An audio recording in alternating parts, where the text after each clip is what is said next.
Julio, después de cerca de 30 años de residencia en Francia, ¿de qué manera guardas contacto con América Latina? ¿Cómo explicar y medir tu influencia sobre el joven público latinoamericano? Bueno, aparte de otros contactos de los que tal vez hablaremos después, yo creo que el contacto más profundo es lingüístico. Es decir, que yo sigo escribiendo en argentino, o sea, en ese español que hablamos y escribimos en mi país, y eso crea naturalmente un contacto, una correspondencia inmediata entre lo que yo hago y mis lectores. Es decir, que la mayoría de mis libros yo los he escrito en Francia, y sin embargo podría haberlos escrito en Buenos Aires o en Guatemala, porque ya sabes que no hago demasiada diferencia por lo que se refiere a América Latina. Y entonces el puente es un puente lingüístico que se mantiene. Ahora, en cuanto a la influencia sobre los jóvenes, yo creo que esa influencia viene de una paradoja, del hecho de que yo nunca busqué tener la menor influencia en los jóvenes. Estoy convencido de que los escritores que se proponen un determinado mensaje con respecto a los jóvenes, en general escriben cosas mediocres, y los jóvenes no reaccionan como los autores quisieran. Lo que yo he hecho en la mayoría de mis libros es dejar salir, manifestar una problemática, una angustia, un cuestionamiento personal como latinoamericano que ha encontrado un eco en esa misma problemática o una problemática equivalente de los jóvenes latinoamericanos, y el contacto se ha dado de manera espontánea y yo te diría automática. No ha habido ninguna intención deliberada de mi parte, y los jóvenes lo saben muy bien y lo sienten. Se ha hablado siempre y se sigue hablando en América Latina del compromiso del artista respecto a la realidad política. ¿Cuál es tu posición al respecto? Se ha hablado tanto de esta cuestión del compromiso del escritor que me haces acordar ahora a un humorista latinoamericano que dijo que los escritores, en vez de comprometerse tanto, harían mejor en casarse. Yo desde ese punto de vista estoy casado. Y entiendo que la noción de compromiso es una noción muy seria, pero que se ha prestado y se presta a muchos malentendidos.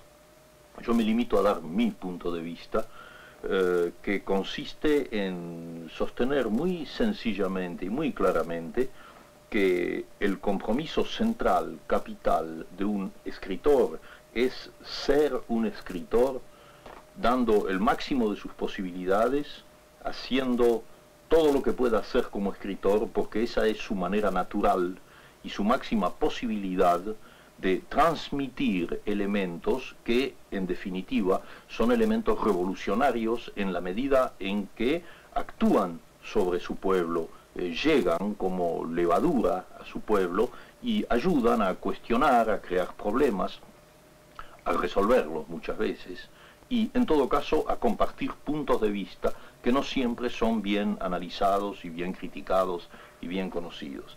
En ese sentido, entonces, insisto en que el compromiso central de un escritor es ser un escritor sin la menor concesión, porque esa palabrita compromiso tiene el inconveniente de que en muchos planos y en muchos sectores se tiende a imaginarlo como la obligación del escritor de bajar la puntería y escribir para la inmensa mayoría, para la mayoría de la gente, lo cual me parece perfectamente bien y perfectamente natural en el caso de muchos escritores, pero sucede que hay otros que están en un plano más experimental, en un plano de búsquedas más complicadas, y la peor traición a su propio pueblo y al destino de América Latina sería dejar caer eso buscando una simplificación que en definitiva no le va a servir a nadie. Entonces, esa es mi primera acepción de la noción de compromiso, pero no es toda. Hay una segunda parte que es absolutamente capital, porque en América Latina hay muchos admirables escritores que son unos perfectos reaccionarios, unos perfectos conservadores, y que le hacen el juego a nuestras peores dictaduras y a nuestras peores tiranías. Entonces, el hecho de ser un gran escritor no significa cumplir con un compromiso.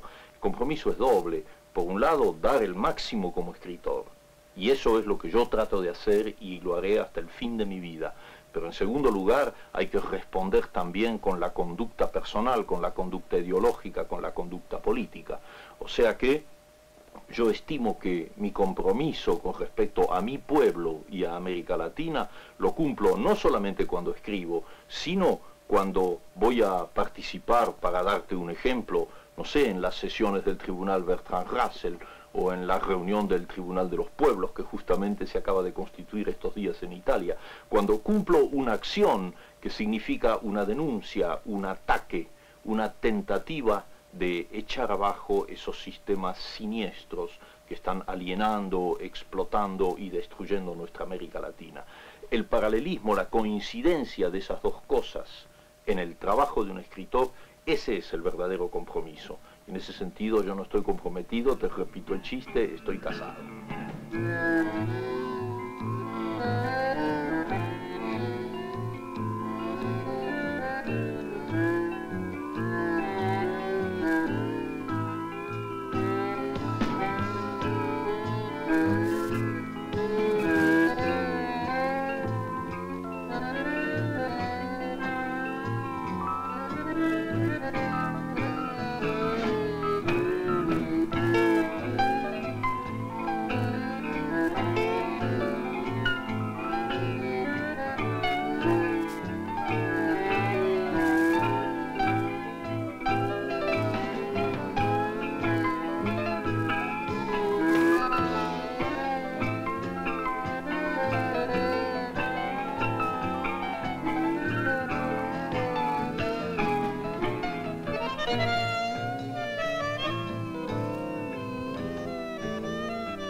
Julio, tú eres para muchos un modelo del intelectual latinoamericano que ha logrado un importante número de objetivos, un gran público de lectores, traducciones en muchísimos idiomas, invitaciones a congresos y conferencias, y también tener una opinión que cuenta en el ámbito cultural internacional. Casi podríamos decir una especie de embajador. En tu pregunta hay dos palabras que no me gustan, embajador y objetivos. Bueno, yo no creo tener ninguna vocación ni capacidad para ser embajador de nada, salvo en sentido muy figurado. Y en cuanto a los objetivos de un escritor, yo he dicho muchas veces y lo creo fundamentalmente que no soy un escritor profesional, es decir, que nunca he tenido objetivos de escritor. Los libros me han llegado porque en determinados momentos sentía la necesidad de escribirlos y se han ido acumulando. Pero, dicho eso, es evidente que en la actualidad soy, como tú lo dices, un escritor muy leído, tanto en América Latina como en Europa. Y entonces ahí sí hay un objetivo que yo puedo cumplir, que ya no tiene nada que ver con la literatura misma, porque en ese plano yo sigo considerándome un aficionado que escribe cuando le da la gana.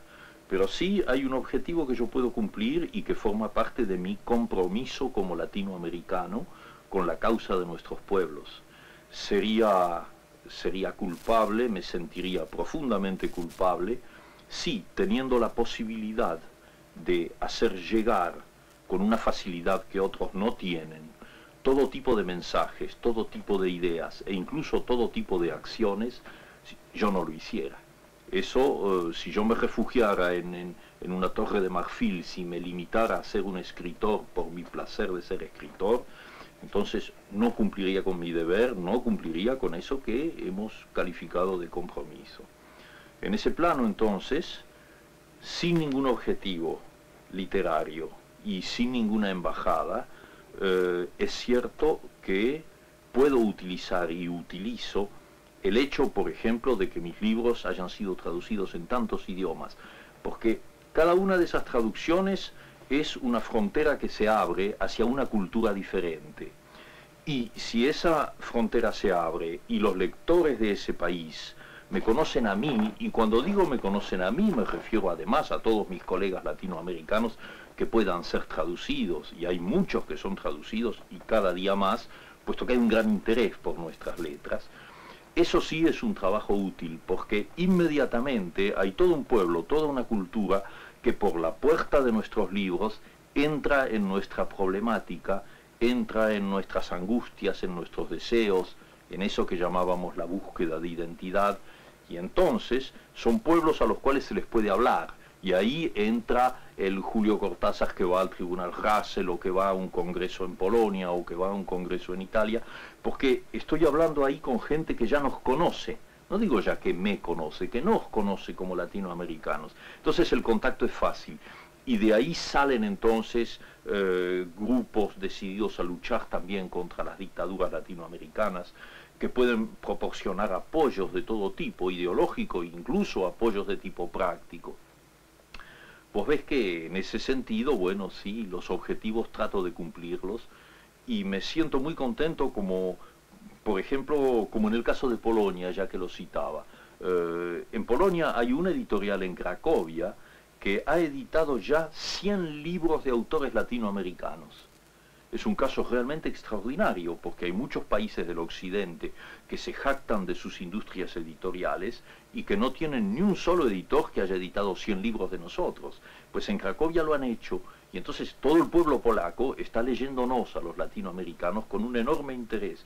Eso significa alianzas, alianzas ideológicas, alianzas en el plano de la libertad, alianzas en lo que estamos necesitando en esta hora tan dura para América Latina, donde predominan las dictaduras, donde el exilio es lo que tratábamos de decir hace un minuto.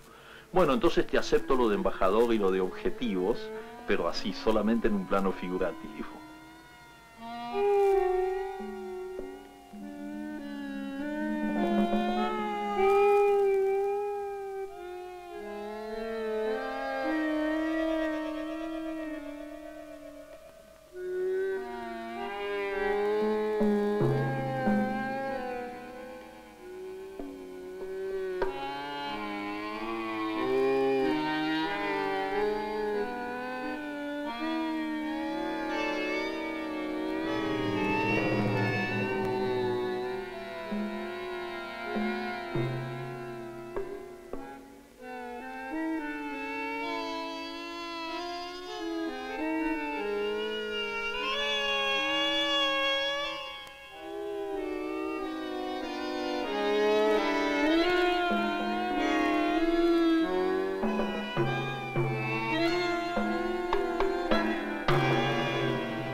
Mucha gente que considera que un escritor debe vivir en su país y escribir también en su país, te han criticado por tu exilio.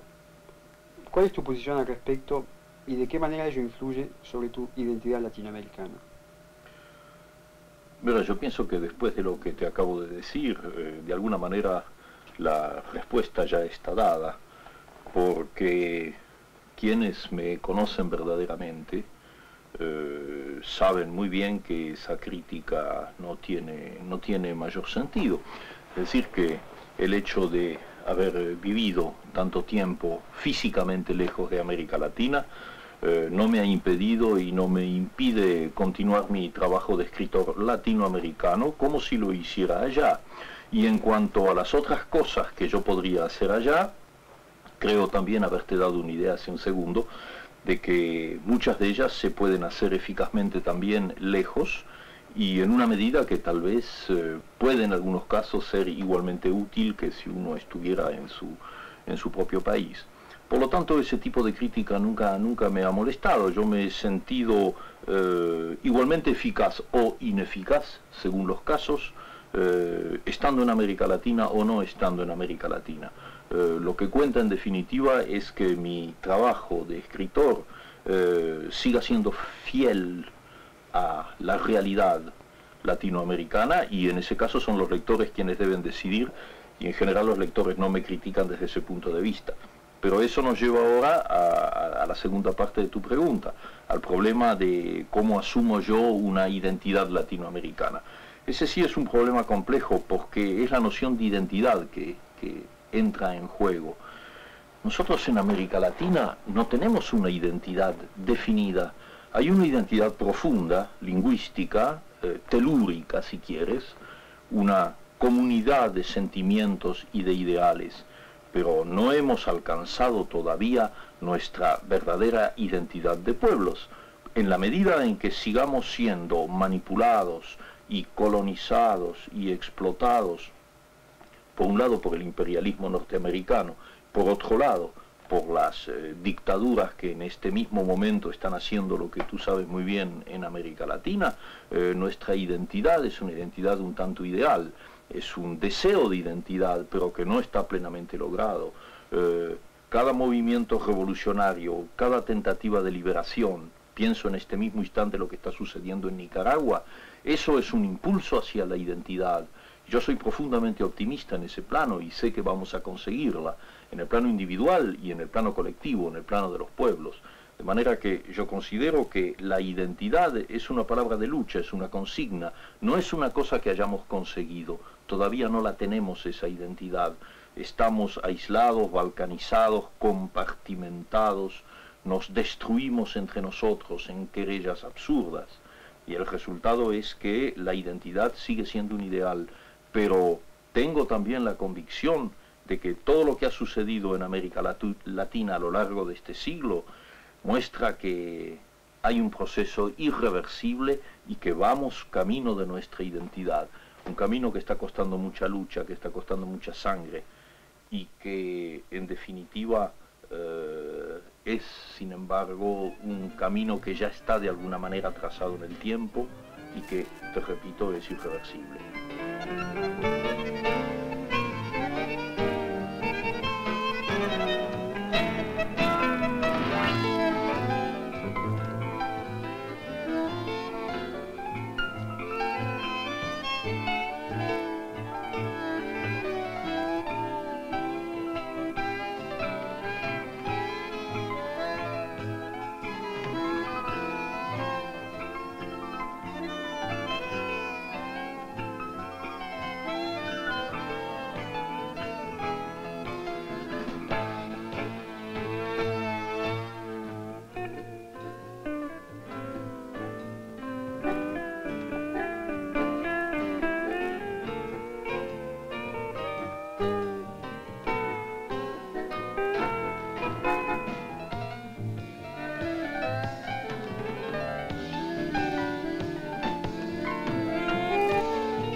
El mito de Francia, y en particular el de París, ha sido siempre importante en el espíritu de muchos intelectuales latinoamericanos, al igual que el clásico viaje a Europa.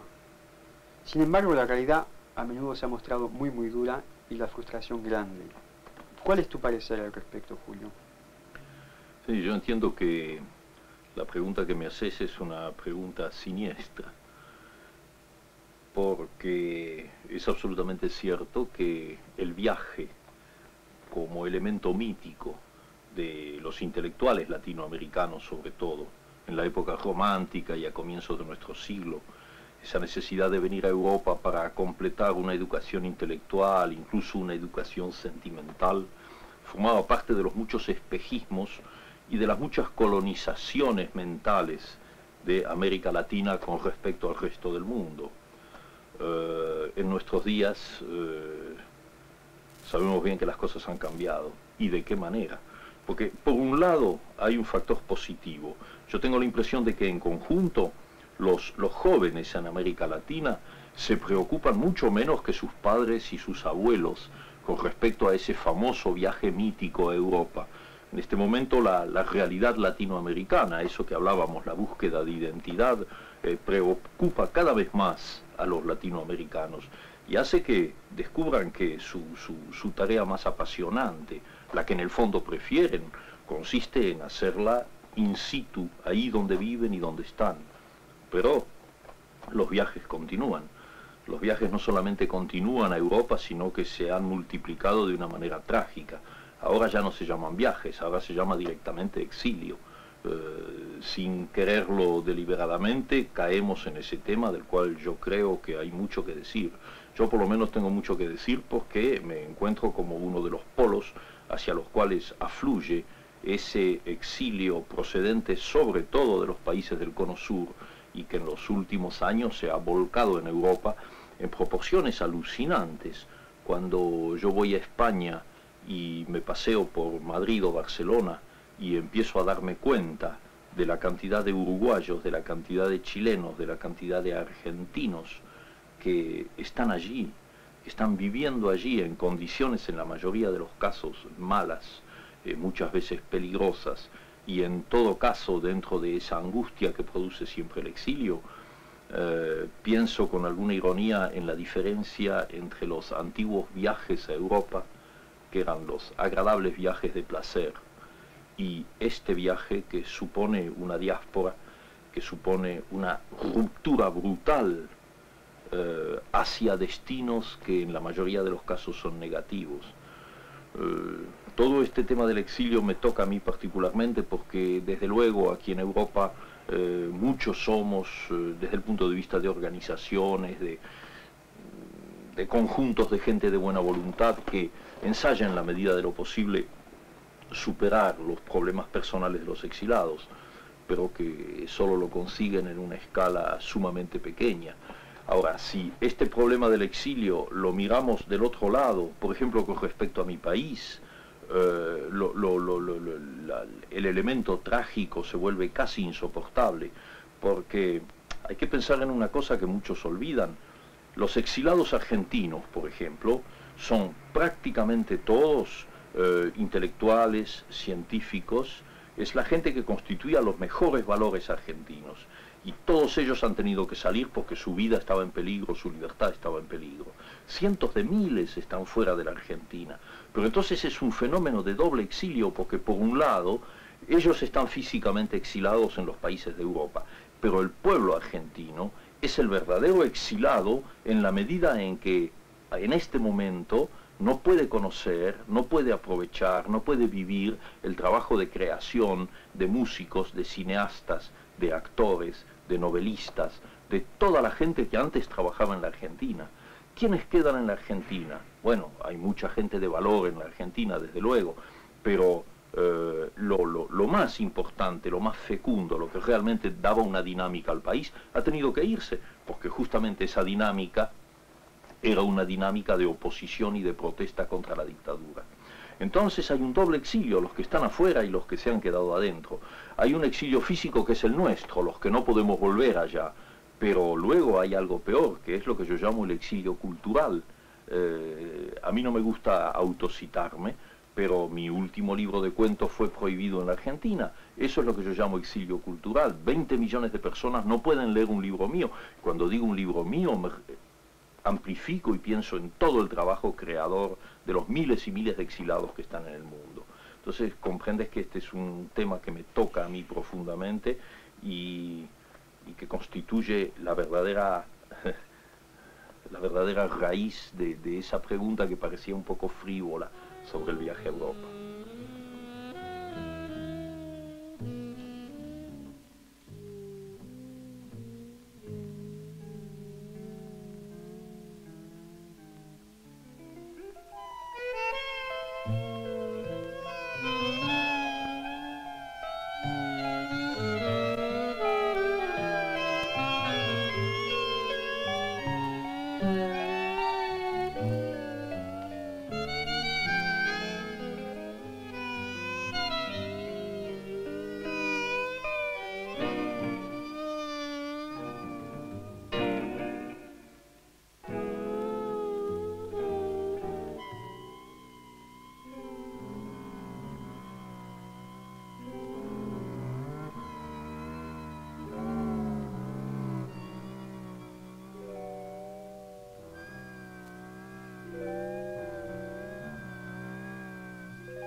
Julio, ¿qué relación tienes tú con la escritura?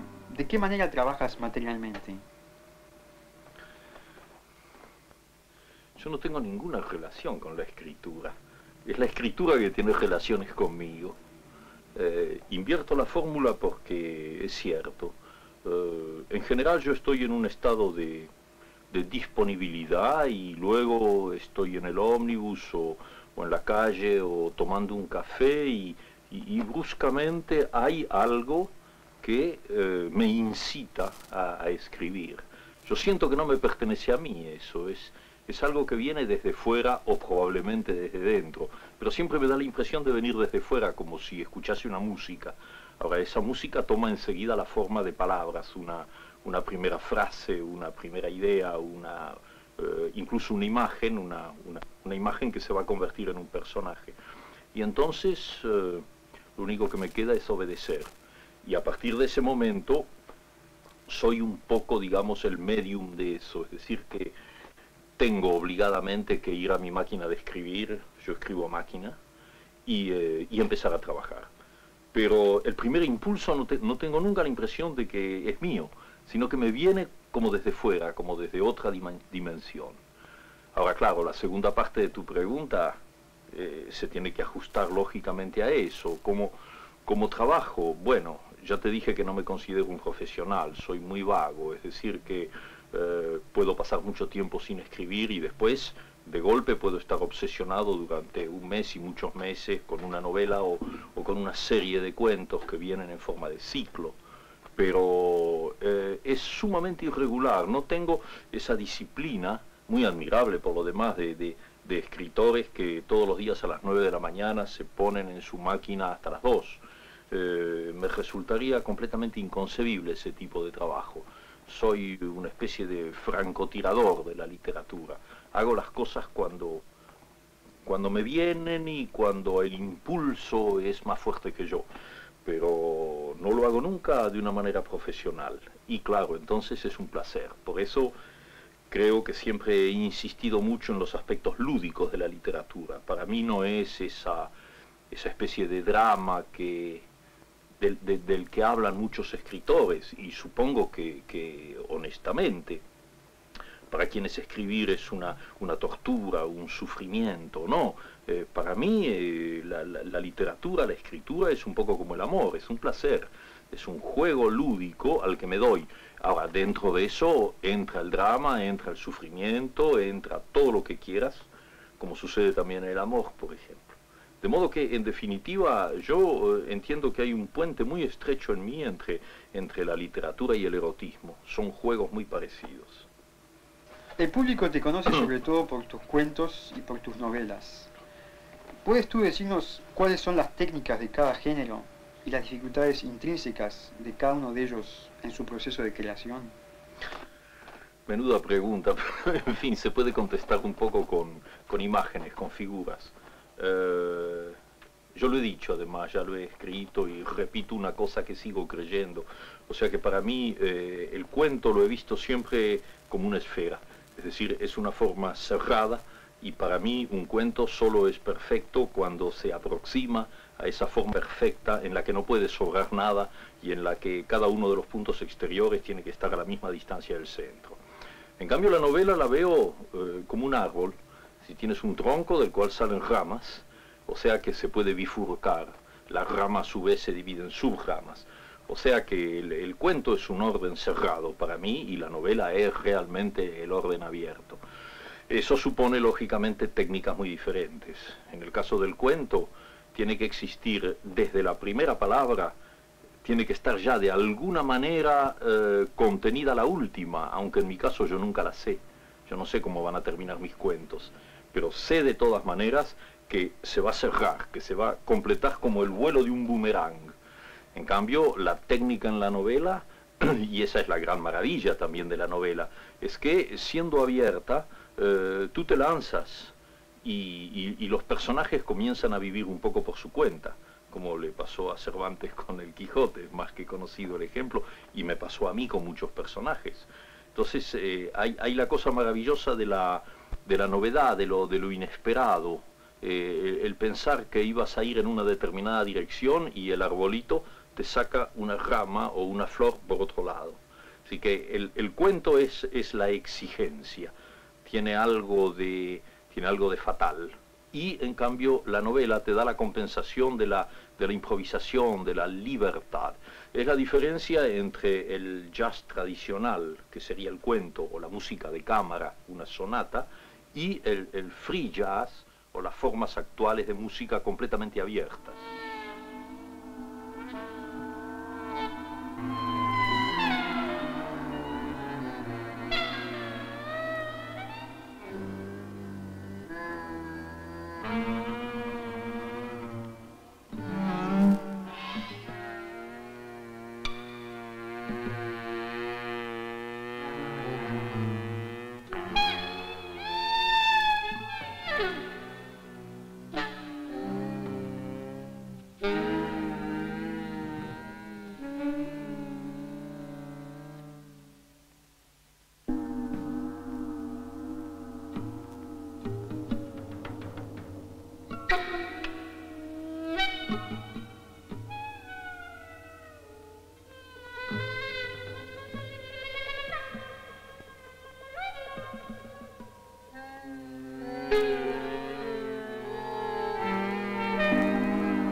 El surgimiento de grandes escritores en la década del 60 en América Latina ¿no provocó quizás un cierto bloqueo para los escritores más jóvenes?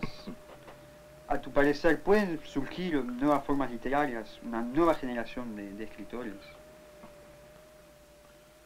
Es una pregunta bastante significativa la que me haces, porque toca un punto bastante delicado. Yo creo que cuando un hombre es un verdadero escritor, vocacionalmente un escritor, la existencia de otros escritores que él pueda considerar más grandes que él no puede de ninguna manera constituir un bloqueo. Muy al contrario, un hombre que tiene algo que decir, que es verdaderamente un escritor, se queda perfectamente indiferente ante el hecho de que haya otros escritores que lo rodean. Cada vez que alguien, joven o no joven, me ha dicho eso, me ha dicho que se sentía bloqueado por la presencia de los famosos autores del boom, yo he pensado interiormente que ese hombre no era un escritor auténtico y que haría mucho mejor en dedicar su vida a otras actividades y no a la literatura. De manera entonces que no pienso en absoluto que la existencia de escritores muy destacados en América Latina pueda constituir un freno o un bloqueo para los otros. Tan es así, y me alegro de poder decirlo, que en este momento, después del tan alabado boom, en este momento hay una promoción, hay una generación de escritores latinoamericanos en todos los países que están demostrando sus calidades en el plano de la poesía, de la novela, del teatro, del cuento, y lo están demostrando muy bien. Son, desde luego, menos conocidos que los grandes autores del boom, incluso por razones editoriales, porque todo eso entra en un mecanismo de tipo comercial y de editorial. Pero lo que yo he leído y leo de ellos, puesto que todos ellos me envían sus libros, me prueba que es simplemente una cuestión de tiempo y que ellos son la nueva generación que va a reemplazar a los Asturias y a los García Márquez en un nivel que puede ser igual o superior. Eso ya no tiene demasiada importancia. De manera que la noción de bloqueo a mí me parece siempre una especie de excusa, una especie de coartada para justificar o bien un resentimiento o bien una incapacidad.